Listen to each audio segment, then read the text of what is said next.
सबसे पहले कैथल का जिक्र कर रहे हैं। कौन आगे कौन पीछे अभी फिलहाल चल रहा है, जनता किसे अपना विश्वास देती हुई नजर आ रही है। माहौल थोड़ा चेंज होता दिखाई दे रहा है। कांग्रेस की अगर हम बात करें, हालांकि कांग्रेस अभी फिलहाल भारतीय जनता पार्टी से ऊपर चल रही है ग्राफ। लीलाराम गुर्जर ने चुनावी मंच से कहीं ना कहीं कहा है कि अगर गुंडागर्दी करेंगे तो फिर हमसे बड़ा गुंडा कोई नहीं है। प्यार से चुनाव लड़ेंगे। अगर आप कोई गुंडागर्दी दिखाना चाहेगा ना, फिर हमारे से बड़ा कोई गुंडा भी नहीं है। सुरजेवाला परिवार उनके पोस्टर फड़वा रहा है, गुंडागर्दी पर उतरा है। दुष्यंत चौटाला और उनके जो गठबंधन के सहयोगी हैं चंद्रशेखर, उनके काफिले पर हमला हुआ है। अरे एफआईआर नहीं, इसलिए तोड़ी हमको क्यों नहीं पकड़ोगे? उन्हें तमाशा करा रहे चुनाव में। जुलाना की जनता, क्योंकि आप जिक्र कर रहे हैं कि हॉट सीट है और हॉट सीट बनती हुई नजर आ रही है, जुलाना की जनता क्या कह रही है? जुलाना की जनता की अगर बात करें तो जुलाना की जनता की बार अपना मन ये नहीं बना पा रही कि किसकी तरफ जाए। आपने जिक्र किया है रणदीप सुरजेवाला का, वजह क्या मान रहे हैं आप? मुंडरी में किस तरीके से देख रहे हैं, क्योंकि गोलम ने यहाँ पर कांग्रेस को समर्थन दे दिया है, और कलायत का भी बताइएगा, कलायत में क्या कुछ चुनावी हवा चलती हुई नजर आ रही है? विकास कार्यों की बात करें, विकास कार्य यहाँ पर नाम मात्र हुए हैं। जनता काफी नाराज है, एंटी इनकम्बेंसी यहाँ पर चल रही है, तो कहीं ना कहीं जो उनका खामियाजा उनको भुगतना पड़ेगा।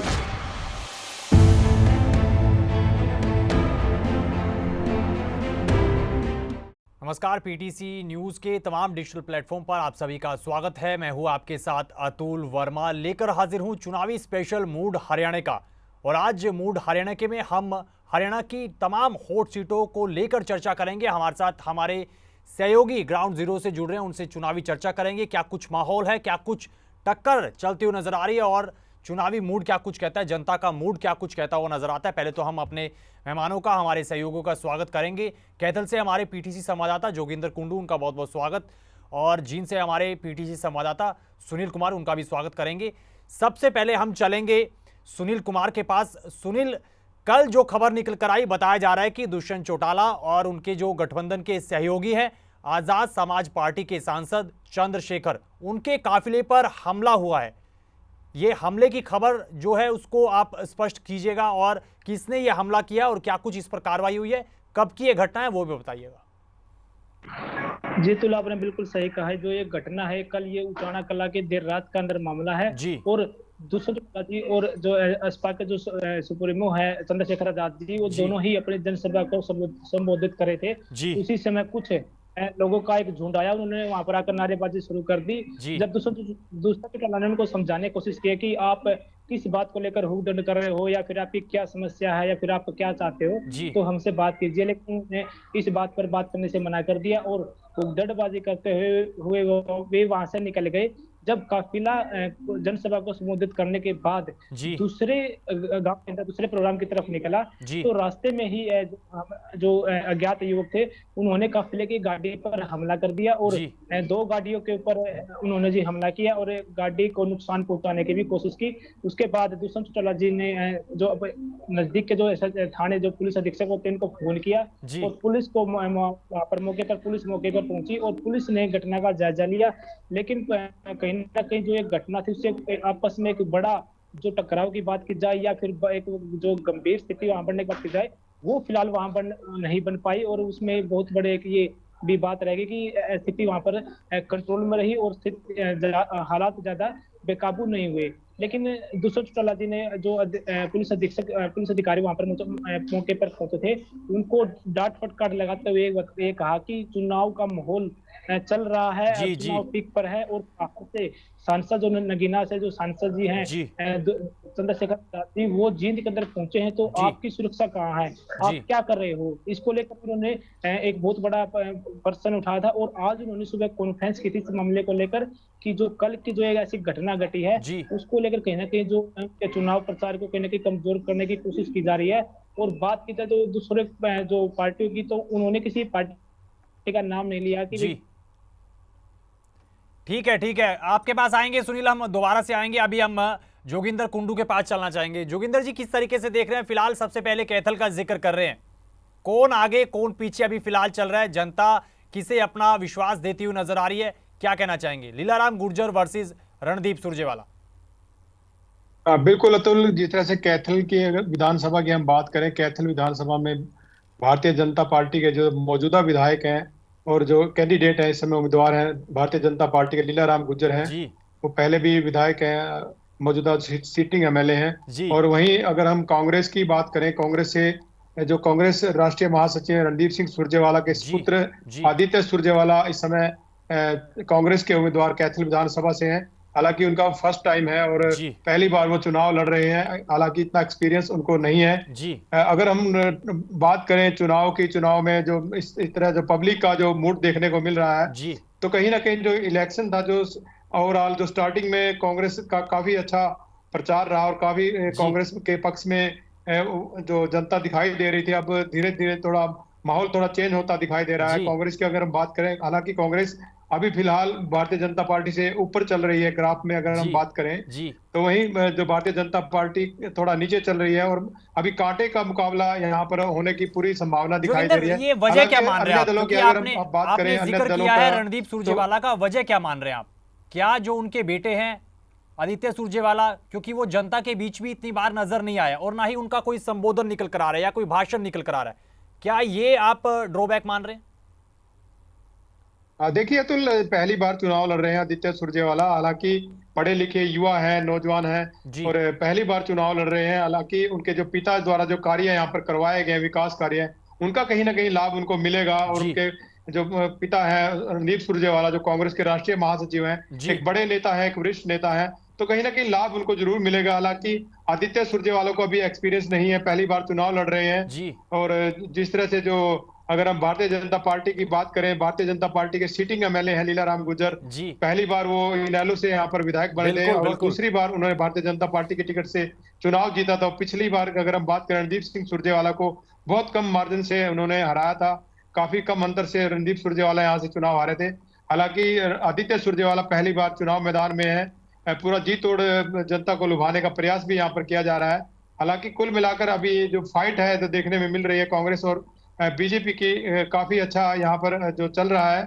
और इलेक्शन में जो पूरी फाइट होगी और बहुत कम अंतर से यहाँ पर चुनाव जीत पाएगा। फाइट कह रहे हैं, पोस्टर फाइट भी चल रही है, पोस्टर वार भी चल रहा है और जुबानी फाइट भी चल रही है, क्योंकि लीलाराम गुर्जर ने चुनावी मंच से कहीं ना कहीं कहा है कि उनके पोस्टर फाड़े जा रहे हैं। सीधे तौर पर उन्होंने सुरजेवाला पर निशाना भी साधा, आरोप भी लगाए और कहा है कि अगर गुंडागर्दी करेंगे तो फिर हमसे बड़ा गुंडा कोई नहीं है।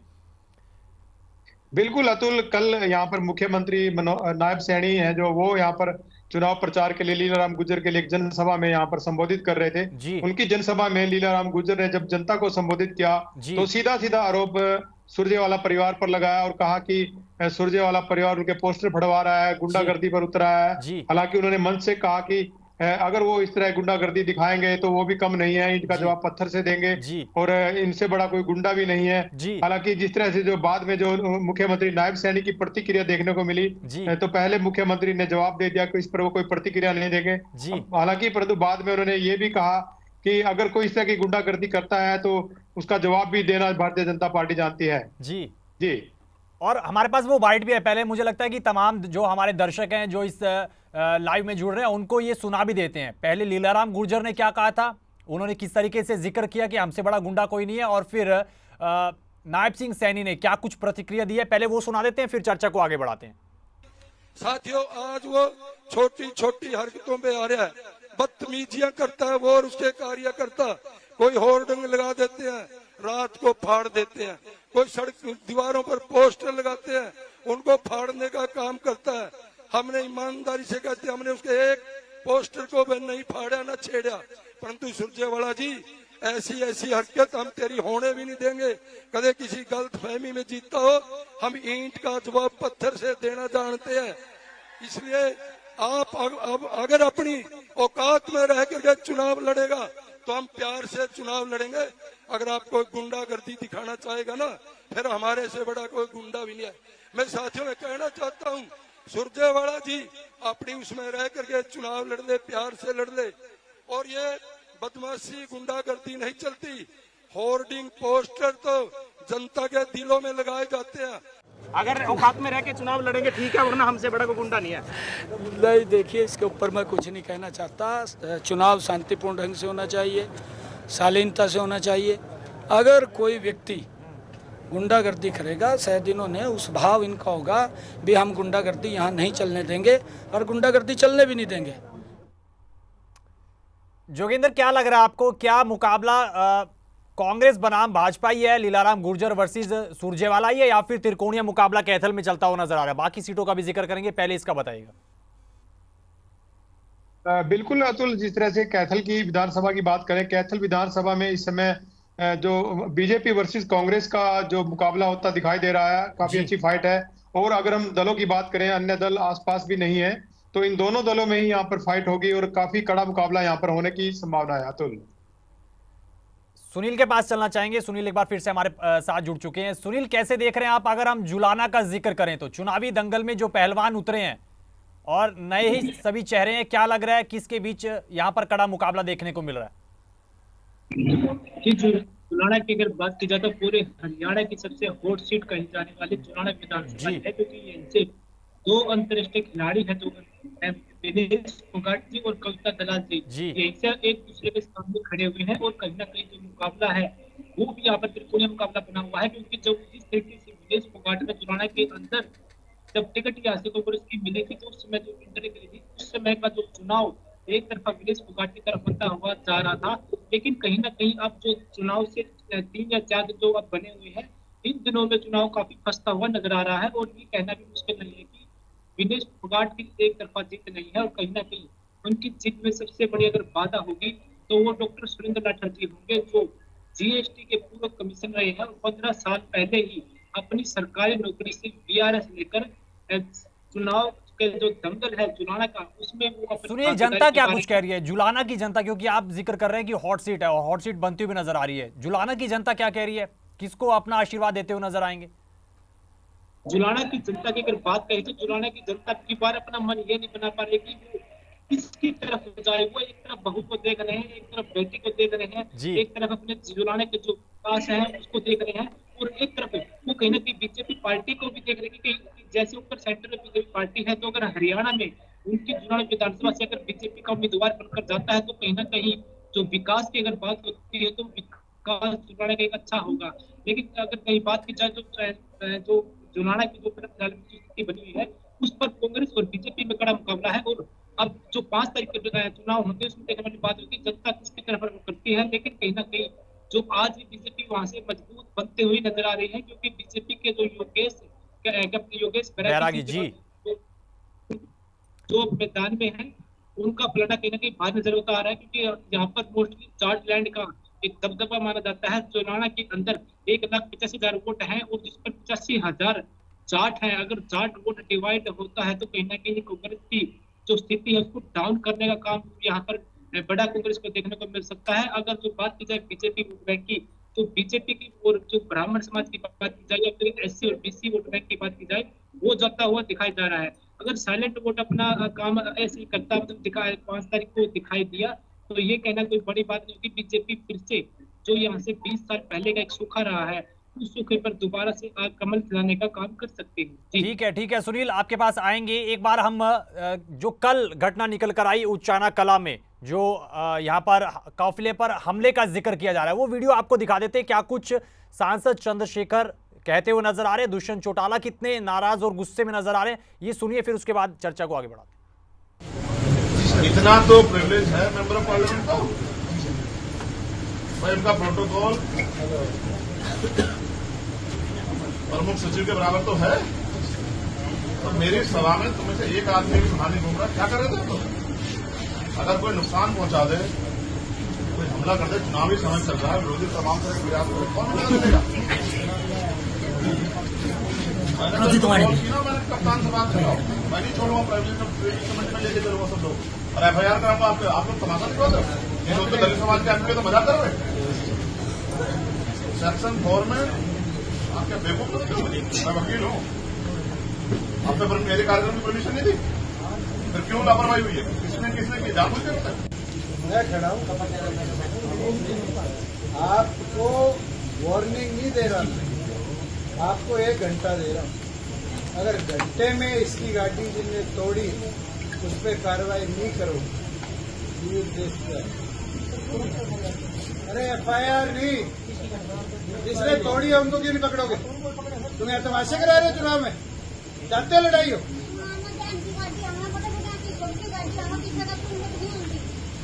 तो ये तेरे बेटे की गाड़ी आई ना, तो इनको लगा कि चलो कोई तमाशा करवा लेते हैं।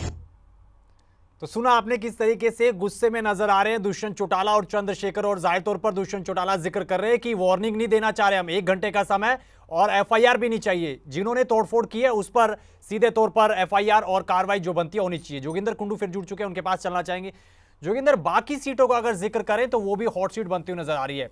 पुंडरी में किस तरीके से देख रहे हैं, क्योंकि गोलम ने यहां पर कांग्रेस को समर्थन दे दिया है, और कलायत का भी बताइएगा, कलायत में क्या कुछ चुनावी हवा चलती हुई नजर आ रही है?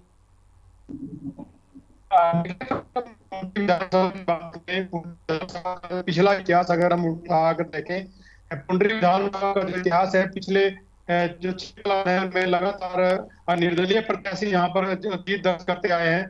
और इस बार की अगर हम बात करें, इस बार कांग्रेस प्रत्याशी यहाँ से सुल्तान सिंह जडोला है जो पूर्व सीपीएस है, और वहीं भारतीय जनता पार्टी के सतपाल जांबा है, और काफी निर्दलीय विधायक भी यहाँ पर खड़े हैं, जो पूर्व में विधायक भी रहे हैं वो भी खड़े हैं, चाहे सतवीर भाणा हो, उन्होंने पिछला चुनाव भी लड़ा था। उसके अलावा दिनेश कौशिक है जो पूर्व एमएलए हैं, वहीं सज्जन सिंह ढूल है, और काफी जो फाइट है यहाँ पर, काफी यहाँ 5 लोगों में यहाँ पर जो 5 प्रत्याशी खड़े हैं, चाहे वो निर्दलीय हो चाहे वो पार्टी से हो, तो उनमें काफी अच्छी फाइट यहाँ पर देखने को मिल रहा है। लेकिन और सुल्तान सिंह जडोला की अगर हम बात करें, जो कांग्रेस के प्रत्याशी हैं उनको समर्थन दे दिया है रणधीर सिंह गोलन, जो सिटिंग एमएलए हैं इस बार के यहाँ से पुंडरी विधानसभा के, उनके जो समर्थन देने से काफी ना कहीं प्रभाव जरूर पड़ा है। और वहीं रोड बिरादरी से जो 3 जो प्रत्याशी यहाँ पर खड़े थे, अब सिर्फ मात्र 2 ही प्रत्याशी हैं वो रह गए हैं,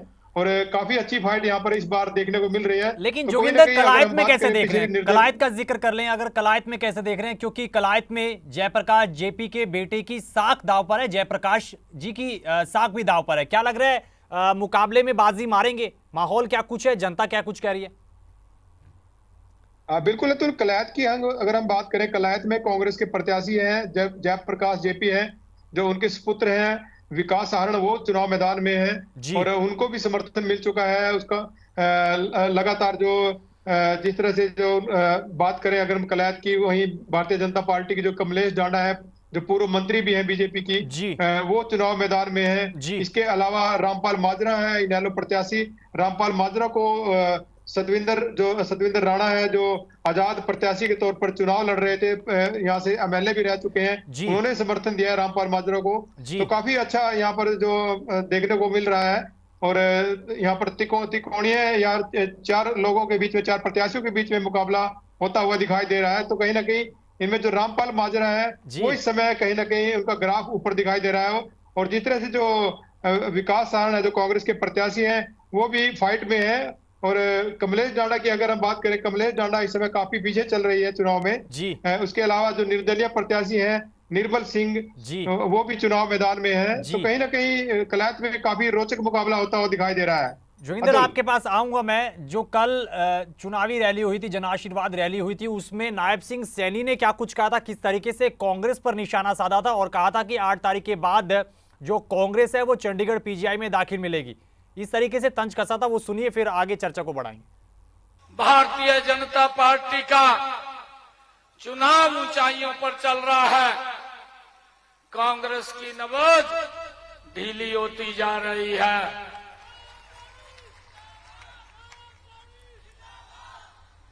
और भाइयों, 5 तारीख के बाद जब 8 तारीख आएगी, ये कांग्रेस पार्टी चंडीगढ़ के पीजीआई के आईसीयू में दाखिल मिलेगी। ये यहां नहीं दिखाई देगी। भाइयों,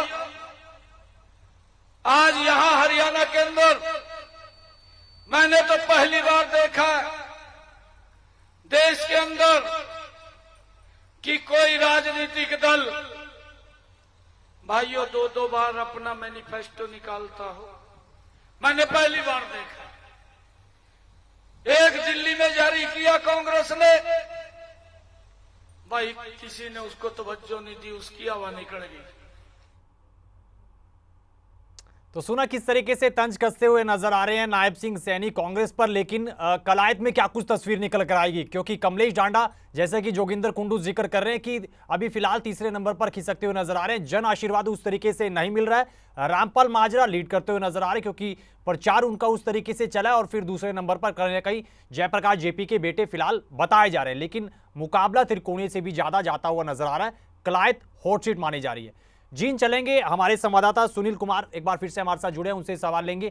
सुनील, उचाना की अगर बात करें तो फिर उचाना हॉट सीट मानी जा रही है। क्या दुष्यंत चौटाला एक बार फिर से यहां मुकाबला जीतेंगे, क्योंकि वो जिक्र कर रहे हैं अपने बयानों में कि विधानसभा का जो ताला है वो चाबी से खुलेगा, तो क्या वो पहले उचाना का जो ताला है वो खोल पाएंगे कि नहीं खोल पाएंगे?